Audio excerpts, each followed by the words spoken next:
Banking খাতে সংস্কারের প্রয়োজনীয়তা। দেবপ্রিয় ভট্টাচার্যের সতর্কবার্তা।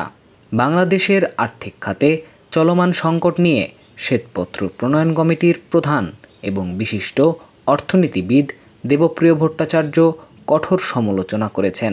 সম্প্রতি ঢাকায় ব্র্যাক বিজনেস স্কুল আয়োজিত এক সংলাপে তিনি বলেন, বাংলাদেশে অলিগার্ক শ্রেণীর যে উত্থান ঘটেছে তা ভেঙে না দিতে পারলে কোনো কার্যকর সংস্কার সম্ভব হবে না। তিনি উল্লেখ করেন, গত এক দশকে আর্থিক খাত ভয়াবহ লুটপাটের শিকার হয়েছে।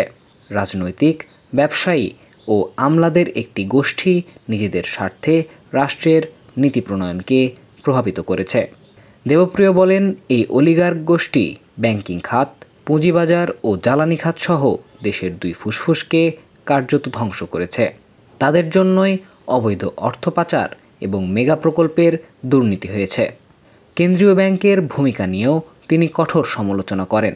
তিনি বলেন, যার নজরদারি করার কথা ছিল তিনি পরিস্থিতির আরও অবনতি ঘটিয়েছেন। দিনের বেলা আইএমএফের শর্ত মেনে চলার কথা বললেও রাতের বেলা টাকা ছাপিয়েছেন। তিনি আরও বলেন, মাসোহারা দিয়ে কেন্দ্রীয় ব্যাংকের ভেতরে অলিগার্করা নিজেদের লোক রেখেছিল। এমনকি ব্যাংকিং আইনেও তারা প্রভাব বিস্তার করেছে। মাত্র আধা মিনিটের বিতর্কে সংসদে পরিচালকদের মেয়াদ বৃদ্ধির প্রস্তাব পাশ হয়েছে।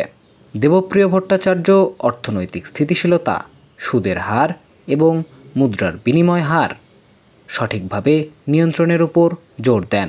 তিনি বলেন, যদি দ্রুত সংস্কার করা না যায় তাহলে গণতান্ত্রিক রূপান্তরের লক্ষ্য ব্যর্থ হতে পারে।